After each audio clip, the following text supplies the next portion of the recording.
vamos a abordar el primer tema, el primer fundamento con el cual debemos empezar a construir nuestra vida cristiana. Para nuevos creyentes, para personas que estaban construyendo muy bien, que de repente se pudieron desviar, que sepan cuáles son los fundamentos entre los cuales tenían que edificar su vida, su fe. Entonces, el primero de esos principios, el cual es el tema de hoy, es el arrepentimiento de obras muertas. Antes de iniciar, te voy a pedir que cierres sus ojos un momento. Vamos a pedir al Señor Dios, Padre, te pedimos, Padre, que nos hables el día de hoy, Señor. Te pedimos, Padre, que abras nuestro entendimiento, abras nuestra mente, abras nuestro corazón, Padre, para escuchar tu palabra, Señor. Yo te pido, Padre, que me des palabra el día de hoy, que hables a través de mí, Padre. Te lo pido, Señor, en el nombre de Jesús. Amén, amén y amén. Bueno, pues imagino que ya fuiste por tu Biblia, ya fuiste por tu cuadernito para tomar notas. Así es que, vámonos pues. Vamos a iniciar en Romanos 3:23. Es el versículo clave que vamos a usar el día de hoy, ¿ok? Romanos capítulo 3, verso 23. Dice: pues todos hemos pecado. Nadie puede alcanzar la meta gloriosa establecida por Dios. Algunos pecados parecen peores que otros. ¿Por qué? Porque simplemente las consecuencias son mucho más graves. Por ejemplo, el homicidio nos parece peor que el orgullo. El adulterio nos parece peor que el odio. Entonces, debemos saber también que esos pecados menores, como le decimos algunas veces, también son pecado. Y si los cometemos, aún no merecemos la vida eterna. Cualquier pecado, ojo, cualquier pecado nos convierte en pecadores y nos aleja de vivir de Dios, porque todo pecado nos separa de Dios. Pero todo pecado puede ser perdonado. Y el perdón viene a través de un arrepentimiento. ¿Okay? Anteriormente ya habíamos mencionado precisamente aquí en uno de los programas qué es el arrepentimiento. Bueno, el significado básico de arrepentimiento, según la Biblia, es un cambio en la mente que produce un cambio en las acciones exteriores. Esto ya lo habíamos mencionado anteriormente. Algunas personas asocian el arrepentimiento con la emoción, con el derramamiento de lágrimas, con el sentir feo, con el pesar, con el dolor. Sin embargo, el arrepentimiento no es una emoción. El arrepentimiento es una decisión. ¿Ok? La emoción puede acompañar a un arrepentimiento sincero, pero una emoción fuerte no siempre lleva un arrepentimiento. Una persona puede verter muchas lágrimas y llorar y decir, sí, Señor, gracias, Padre, pero realmente no está experimentando un arrepentimiento sincero, porque te das cuenta en sus acciones. Y esto yo lo podía ver en mis primeros días como cristiano, se los había mencionado. Yo me acuerdo que yo salía de la iglesia y decía, el día de hoy fui tocado por Dios. El día de hoy el Señor me habló grandemente. El día de hoy al mismo tiempo estaba prendiendo un cigarro. Sí, Señor, gracias por haberme hablado el día de hoy. Hoy mi vida ha cambiado realmente. Entonces, las acciones no van conforme a lo que yo estoy diciendo. O igual pasaba que iba en el carro, voy a imaginar aquí que voy manejando, y todavía en el carro iba yo diciendo que, ay, Señor, gracias por haberte manifestado en mi vida, por cambiar. ¡Muévete, estorbo! Mi abuelita maneja mejor que tú. Gracias, Señor, por la paciencia que me has dado. Entonces, no hay congruencia, ¿ok? El arrepentimiento no es solo decir, no es una emoción solamente. Es ese cambio ese cambio en ti que va a producir un cambio externo, un cambio en tus acciones. Y la única persona que puede hacer que el cambio en tu mente se dé, lo único que lo puede hacer es el poder de Dios. Y se da cuando realmente decides entregarle tu vida a Cristo Jesús, porque antes no se va a dar. Por eso es una decisión, no es una emoción. Y la Biblia nos enseña algunos personajes, algunas personas que tuvieron lo que llamamos un arrepentimiento ineficaz. ¿Ok? ¿Qué quiere decir? Que no fue un arrepentimiento sincero. Y el primero de ellos es Judas, el traidor, así es, el Iscariote. Vamos a la palabra, vamos a Mateo, capítulo 27, verso 3 y 4. Cuando Judas, que lo había traicionado, se dio cuenta de que habían condenado a muerte a Jesús, se llenó de remordimiento. Así que devolvió las 30 piezas de plata a los principales sacerdotes y a los ancianos. He pecado, declaró, porque traicioné a un hombre inocente. ¿Qué nos importa?, contestaron. Ese es tu problema. Aquí la palabra usada no es arrepentimiento, es remordimiento. El remordimiento es una emoción que causa dolor y causa angustia. Muy bien, pero Judas experimentó el dolor por lo que había hecho, pero no precisamente tuvo un arrepentimiento sincero. ¿Por qué? Porque él no tomó una decisión que causaría el cambio en sus acciones. Él continuó con las acciones malas y se mató. Ahora, yo les pregunto a ustedes, si Judas se hubiera arrepentido sinceramente, ¿ustedes creen que no hubiera alcanzado salvación? Ojo, no estoy hablando de no recibir las consecuencias por su pecado, pero ¿ustedes creen que aún recibiendo consecuencias, si él hubiera realmente tenido un arrepentimiento sincero, ¿ustedes creen que no hubiera sido perdonado? Si ustedes creen que no, déjenme decirles que entonces no sé para qué piensan que fue la muerte de Jesús en la cruz. Al morir Jesús, todo el pecado del mundo fue perdonado. Todo el pecado del mundo fue borrado con la muerte de Jesús en la cruz. Entonces, si Judas hubiera tenido un arrepentimiento sincero, a pesar de haber sufrido las consecuencias de su pecado, Judas hubiera tenido salvación.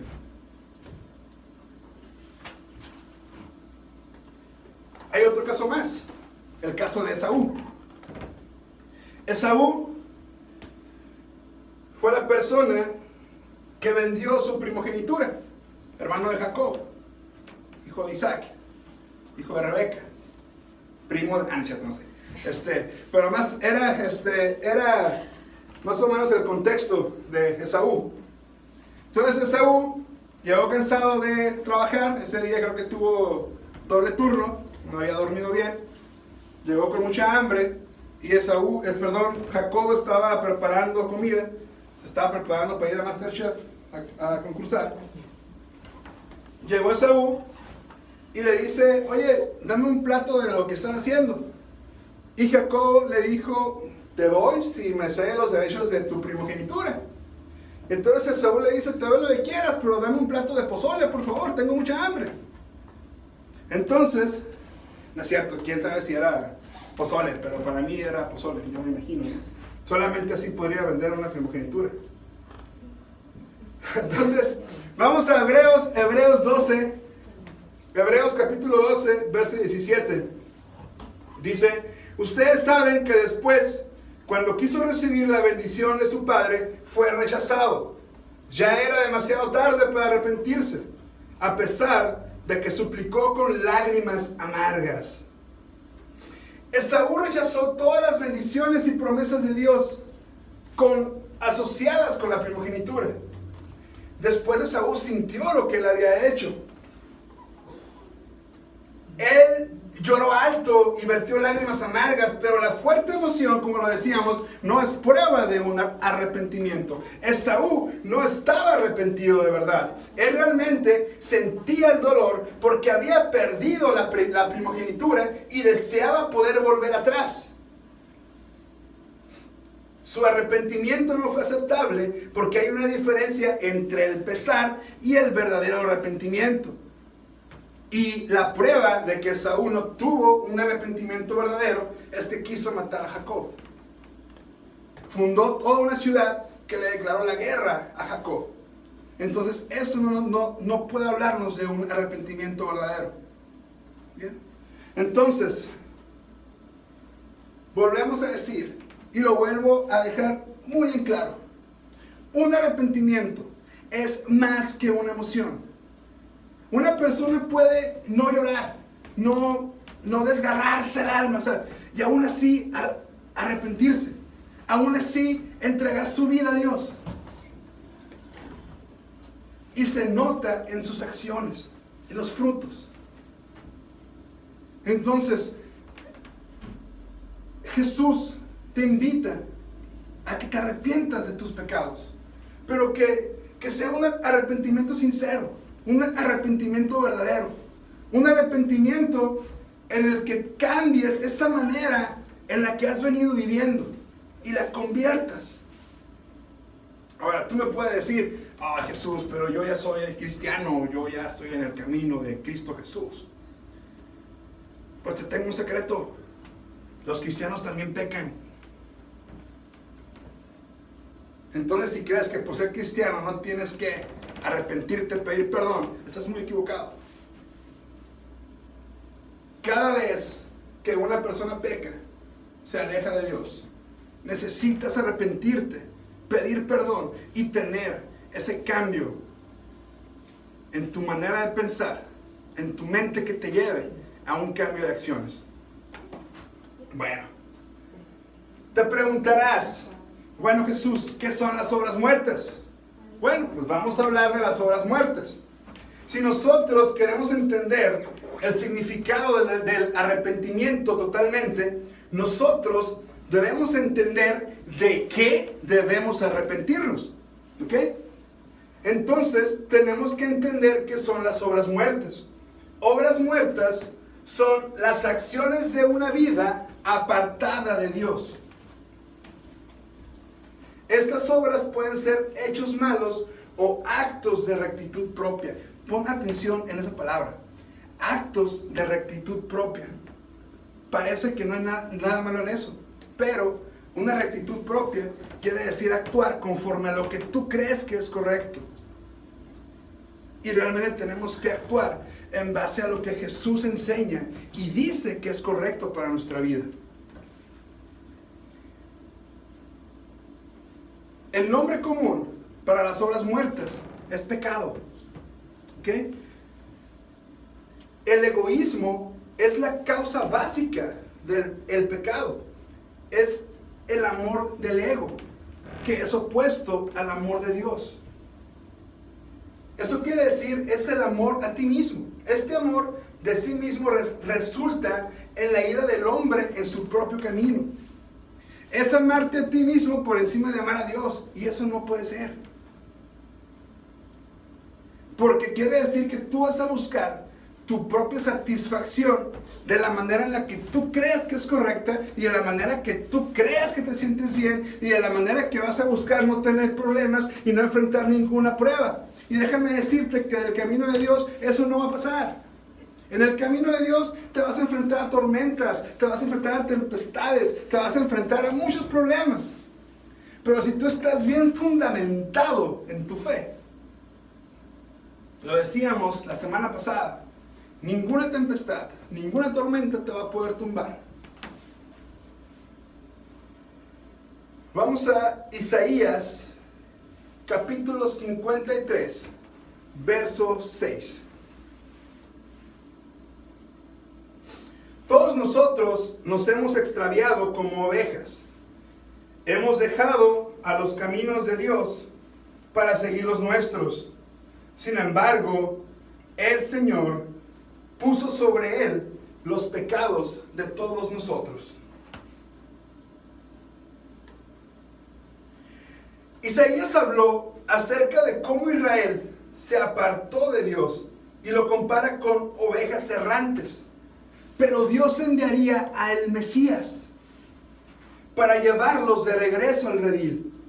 Nosotros tenemos la ventaja de mirar en retrospectiva y nosotros saber, conocer la identidad de quién es el Mesías. Sabemos quién es el Mesías. Sabemos quién fue el que vino para morir en la cruz, derramando su sangre, pagando por nuestros pecados. Sabemos que ese Mesías es Jesucristo. Entonces, si aún comprendiendo lo que es Jesús y lo que Jesús hizo y lo rechazamos, estamos cometiendo un pecado peor que el de los israelitas de la antigüedad.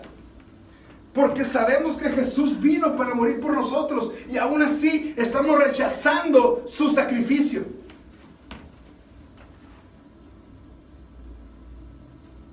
Así es que yo te pregunto, ¿realmente le has entregado tu vida a Jesucristo?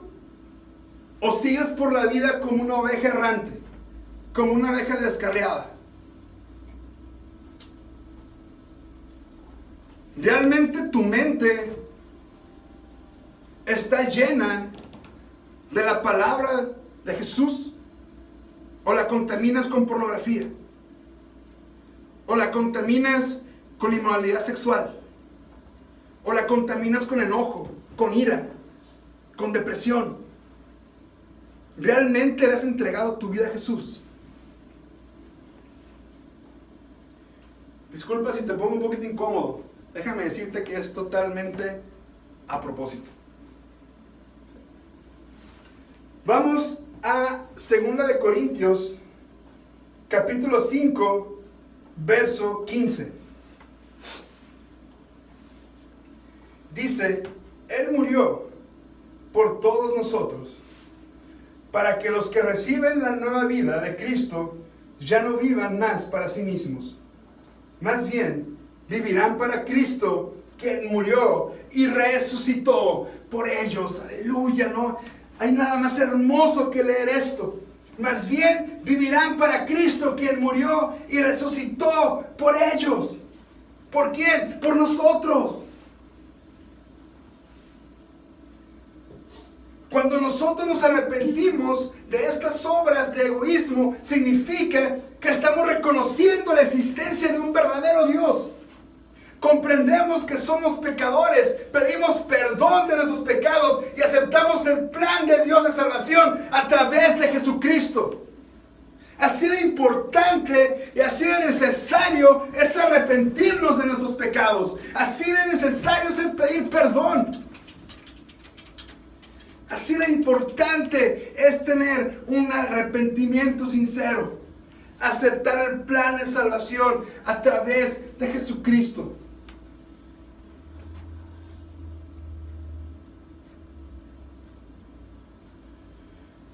Porque te tengo que decir algo.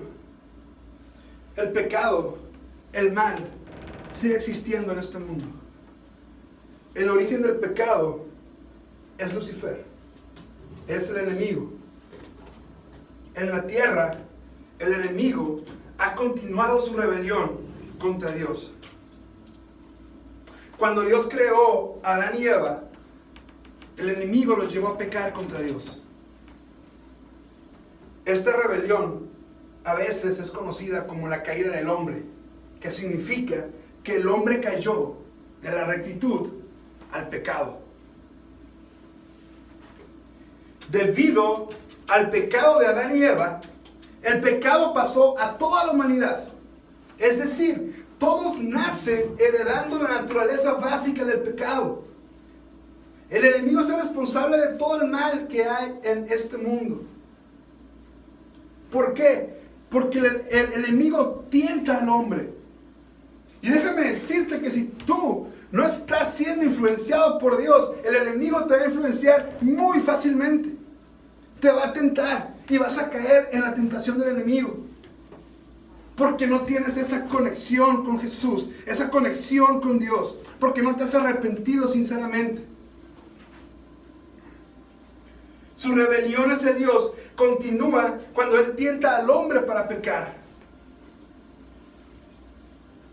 Hay una batalla constante en el mundo del espíritu por los corazones, mentes y almas de los hombres. Por eso es tan importante que tú satures tus pensamientos de Dios, de la palabra, de Jesús, de su amor. Es por eso que aquí nos esforzamos por todos los días tener un espacio para compartirte la palabra de Jesús, para que no caigas bajo las garras del enemigo, para que no caigas en la tentación que Él te ofrece. Porque el enemigo te va a llegar con cosas, te lo decía la vez pasada, que te van a vislumbrar. Que vas a decir, wow, yo quiero eso. Pero déjame decirte, lo que el enemigo te ofrece se acaba muy rápido. Lo que el enemigo te ofrece cuando te lo da, te lo cobra al doble. Pero lo que Dios tiene para ti es eterno y jamás se va a acabar.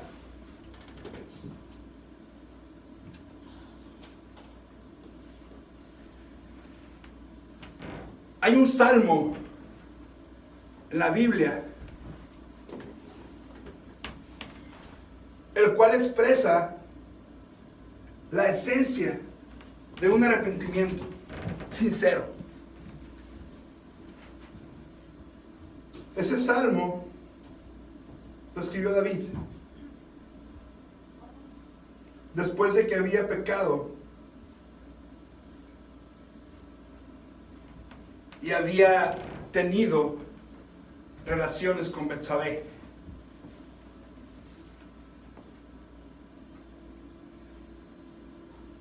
Este salmo dice de la siguiente manera: ten piedad de mí, oh Dios, conforme a tu misericordia. Conforme a la multitud de tus piedades, borra mis rebeliones. Lávame más y más de mi maldad y límpiame de mi pecado. Porque yo reconozco mis rebeliones y mi pecado está siempre delante de mí. Contra ti solo he pecado y he hecho lo malo delante de tus ojos, para que seas reconocido justo en tu palabra y tenido por puro en tu juicio. He aquí en maldad he sido formado y en pecado me concibió mi madre. He aquí tú amas la verdad en lo íntimo y en lo secreto me has hecho comprender sabiduría. Purifícame con hisopo y seré limpio. Lávame y seré más blanco que la nieve. Hazme oír gozo y alegría, y se recrearán los huesos que has abatido. Esconde tu rostro de mis pecados y borra todas mis maldades. Versículo clave: crea en mí, oh Dios, un corazón limpio y renueva un espíritu recto dentro de mí. Vamos a repetirlo. Crea en mí, oh Dios, un corazón limpio y renueva un espíritu recto dentro de mí.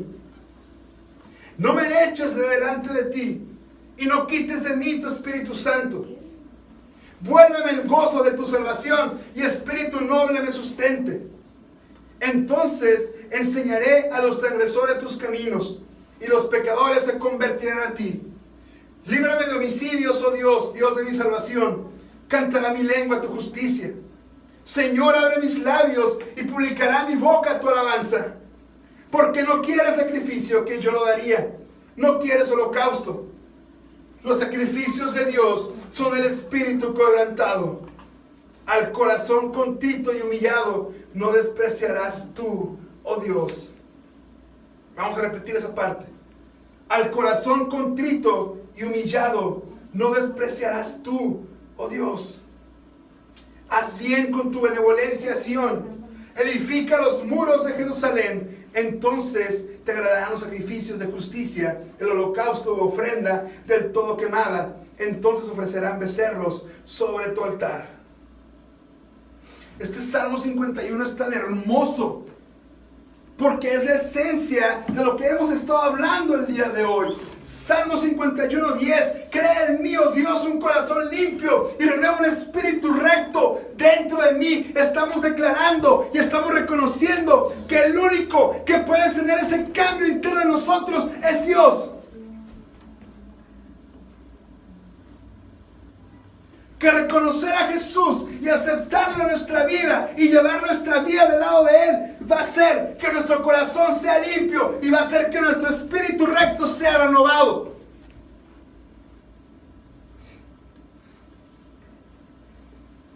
Tenemos que entender que cuando pecamos, al que principalmente ofendemos es a Dios.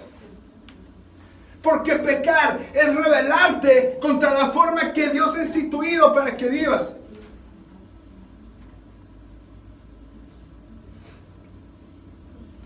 Ahora tú puedes decir, amigo, es que Jesús, tú no sabes qué pecado he tenido, tú no sabes cuánto he fallado, tú no sabes lo que he hecho, yo no puedo ir ante Dios. Pues te acabo de leer algo que dice que el corazón contrito y humillado, Jesús, Dios no desperdicia. Los sacrificios de Dios son el espíritu quebrantado. Entonces, cuando tú vienes ante Dios arrepentido y te postras ante Él y le pides perdón y le pides que realmente renueve tu corazón, te aseguro que Dios jamás te va a negar. Porque está escrito en su palabra. Porque es una promesa y las promesas de Dios siempre se van a cumplir. No existe un pecado que Dios no pueda perdonar. No hay nada que tú puedas hacer que haga que Dios deje de amarte.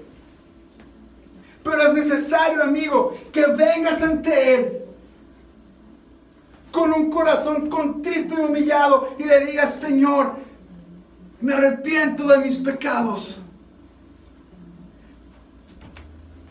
Crea en mí un corazón limpio y renueva un espíritu recto dentro de mí. Si le pides a Dios con toda tu fe, con todo tu corazón, te aseguro que Dios te va a escuchar. Pero eso es una decisión que tú tienes que tomar.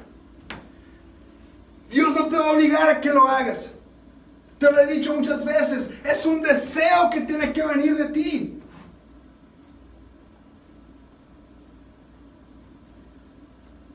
Pero el Señor siempre va a estar esperándote con los brazos abiertos. Y te lo dije cuando te presenté la parábola del hijo pródigo. Cada vez que un pecador se arrepiente, en el cielo hay fiesta. No hay nada más hermoso que saber que cuando nos arrepentimos de nuestros pecados y nos volvemos del pecado a la rectitud, hay fiesta en el cielo. Así es que yo te invito a que tomes la decisión de seguir a Cristo. No hay nada mejor que puedas hacer. Decidir poner tu vida al servicio de Dios será la mayor decisión que puedas tomar. Porque servir a Dios significa que el Señor va a suplir todas tus necesidades. No te voy a decir, como te lo decía, que no tendrás problemas, que no tendrás tormentas. Te mentiría si te lo dijera. Pero igual, como esa vez que en la barca iban los discípulos e iba Jesús, que se desató una tormenta, que los discípulos tuvieron miedo, pero Jesús se levantó y les dijo, ¿por qué temen si voy yo con ustedes? Y calmó las tempestades. Así Jesús te dice, no temas, porque yo voy caminando junto contigo cuando me aceptas en tu vida. Entonces, si yo voy contigo, créeme que no hay tempestad, no habrá tormenta que te pueda hacer perecer.